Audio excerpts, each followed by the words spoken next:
Como le comentamos antes de la pausa comercial, el lunes pasado inició la jornada de inoculación a jóvenes de entre 12 y 17 años de edad en la comarca lagunera, particularmente en Gómez Palacio, en Torreón, Viesca y Matamoros. Este grupo poblacional, jóvenes, niños en algunos casos, pues deben o debían tener comorbilidades para ser justamente candidatos a una vacuna contra el COVID-19, Marcela. Y bueno, se generó una serie de debates si era conveniente o no el vacunarlos. Hubo muchos papás que decidieron pues tramitar amparos y algunos resultaron positivos, fueron otorgados estos amparos. Pero las autoridades sanitarias dijeron, bueno, no, tiene que haber un proceso, un procedimiento que se tiene que seguir para poder desarrollar la aplicación de esta vacuna. Finalmente se dio el dato y bueno, pues hoy están los especialistas dialogando con nosotros para saber cuáles son los temas específicos torales que hay que conocer con este tema de la vacunación. José Antonio Candelas, él es coordinador de la Unidad de Vigilancia Epidemiológica en una clínica privada de Torreón. ¿Eres doctor? Sí. Doctor, muy buenos días. Gracias por estar con nosotros. Gracias Gracias por la invitación. Doctor, hablando un poco del tema, me parece importante que el gobierno esté ofreciendo estas vacunas, pero me parece muy abierto el abanico que nos presenta de las comorbilidades que deben de tener los jóvenes. Es decir, había en las filas, Marcela, gente que decía que su hijo o su hija tenía déficit de atención y que esa era una condición vulnerable y apta para aplicar la vacuna. ¿Qué opinas, doctor? Bueno, esta opinión, aparte de ser mi opinión personal, también está corroborada ya o respaldada por el CDC de Atlanta. Justamente hoy estaba revisando las recomendaciones y una de las recomendaciones sí precisamente sí viene cualquier problema de aprendizaje como vulnerabilidad. A ciencia cierta no especifican mucho al respecto, o sea, de por qué ellos lo recomiendan así, pero están tomando cualquier vulnerabilidad como un criterio de inclusión para esta vacunación. Lo importante de la vacunación de los jóvenes y de los niños es que recordemos que siempre tenemos, al menos en estos casos, por ejemplo con los niños, donde no hay todavía un gran número de datos acerca de las vacunas, de seguridad sí, pero de efectos a largo plazo todavía no hay, obviamente, porque apenas se está empezando a vacunar a esta población. Efectos a corto plazo se han visto muy buenos efectos, prácticamente comparables a los de los adultos, pero faltan los datos a largo plazo. Entonces, por eso ¿Pero por qué aventaron entonces a los públicos más vulnerables, a los chavitos que tenían enfermedades renales, hepáticas?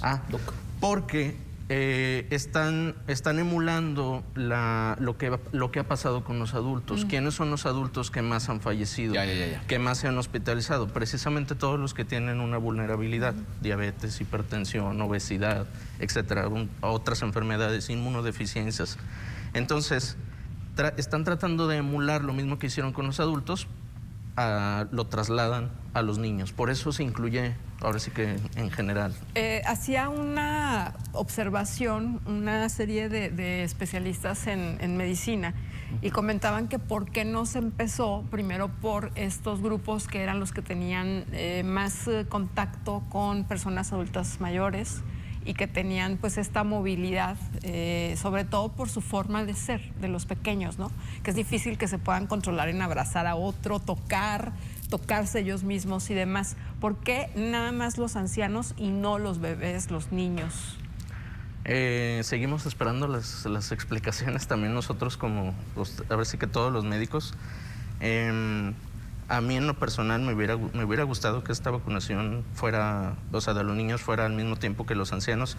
Sin embargo, la base, o al menos en lo que ellos se basaron fue que precisamente no había datos suficientes clínicos de efectos a corto plazo de la vacuna en niños, porque en las fases iniciales de las investigaciones no se incluyeron tantos niños como sí se incluyeron los adultos. ¿Por una cuestión ética, por una cuestión de cuidado? Así es.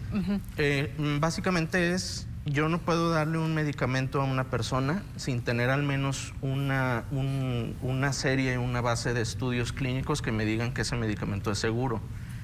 Nos interesa de una vacuna que sea segura, es decir, que produzca los menos efectos secundarios que se puedan, y obviamente la efectividad, tanto a corto como a largo plazo. Es decir, también en la comunidad médica había miedo, como había en la comunidad humana, sin especialización médica. Más que miedo, incertidumbre, porque pasa con cualquier vacuna, con cualquier medicamento, que en las etapas iniciales de investigación, pues en realidad no sabemos y no podemos emitir una opinión de si está bien o si está mal aplicar o dar tal medicamento hasta que no tengamos todo un proceso de investigación que puede solía llevar hasta 5 o 10 años de investigación, que gracias a la nueva tecnología que se usó para desarrollar esta vacuna, pues se redujo el tiempo a un año o eso es lo que te iba a medio. preguntar, doctor. De pronto nosotros anticipábamos que esto iba a durar años antes de que llegara una vacuna, y la verdad sí nos sorprendió mucho como medios de comunicación que fuera tan rápido. Es decir, en menos de un año esto ya estaba caminando, ¿no?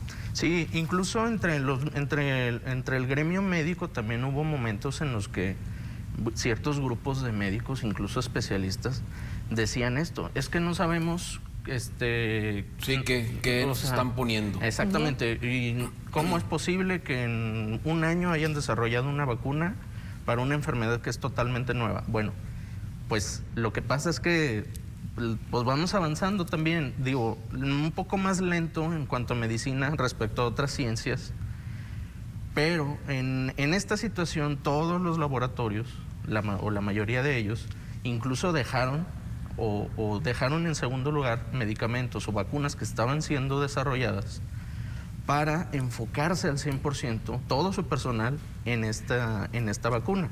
Esa es una. Dos, las investigaciones que se han hecho, sobre todo con el virus del VIH, también con el fin de desarrollar vacunas, ayudaron a desarrollar esta tecnología en los últimos 5 años.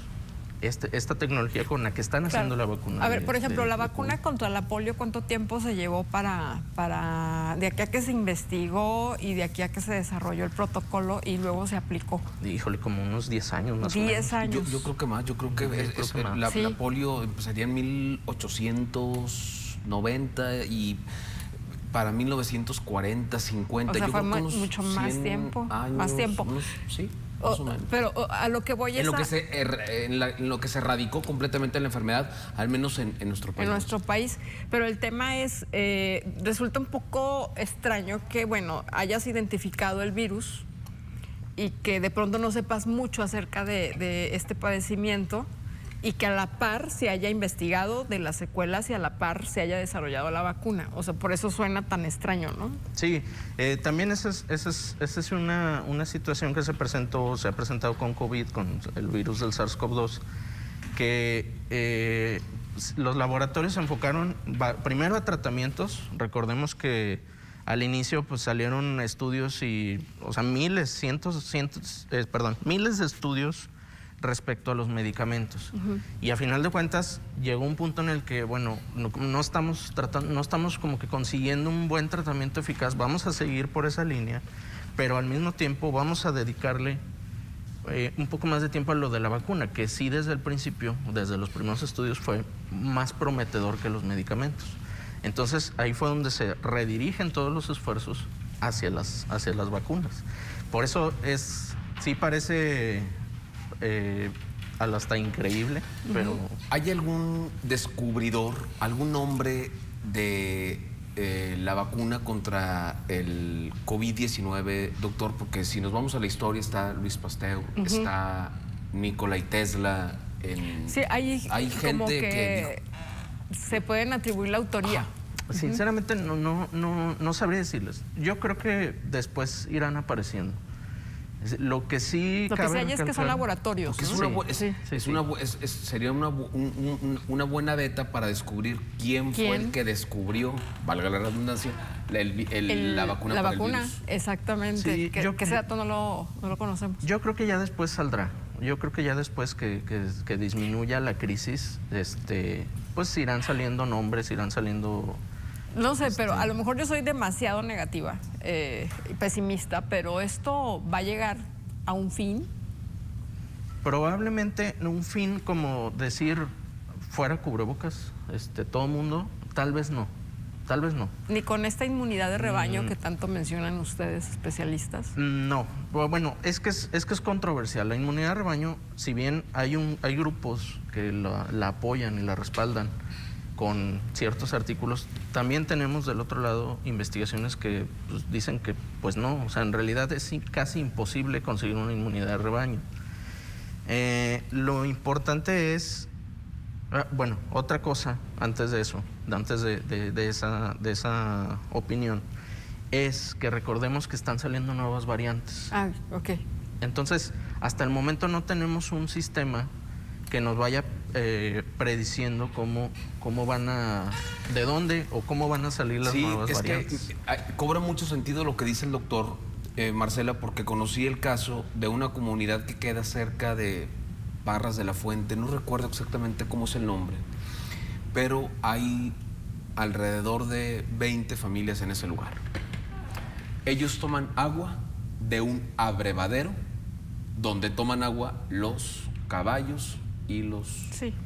burros. Es esta comunidad que está más cerca de San Pedro. Es esa comunidad. Entonces puede haber un chiquito que nazca en el hospital de Parras y que no tenga forma de acceder a un esquema completo de vacunación, y puede que en el biberón que le den al bebé vaya una bacteria o un virus atenuado con heces fecales y demás, se le truene la polio o le dé lo que... ¿No, doctor? Sí, bueno, aquí varía mucho dependiendo del agente infeccioso que estemos hablando. O sea, hay agentes que sí se transmiten ya sea por fomites, o sea, por objetos. Que era, por ejemplo, pues, ¿no? por tocar, como la influenza, que es tanto vía respiratoria como por fomites, como pensábamos que era COVID al principio, donde pues tocabas y desinfecta todo, y bueno, se ha ido descubriendo que no es, si bien hay cierto registro de contagios a través de superficies y de objetos, pues no es tan común como pensábamos, ¿sí? O sea, que es vía respiratoria. Entonces, sí depende mucho de la persona. O sea, hemos visto gente de 94, 95 años que sale del hospital como si nada, y hemos visto chavitos 18, 19, 20 años que están gravísimos. Exacto. Genéticamente hablando, entonces estamos predispuestos, algunos sí, otros no, y el tema es entonces cómo la alimentación, digo, el tema de la salud mental, salud espiritual, o como usted quiera y me diga, ¿cómo vamos a combatir pues esto? Exactamente. ¿Solamente pues, la vacuna? Solamente, bueno, médicamente hasta ahorita solamente prevenir con la vacuna, prevenir con todo lo que hacemos, sana distancia, su cubrebocas, la higiene de manos, que eso nunca ha dejado de ser lo más importante.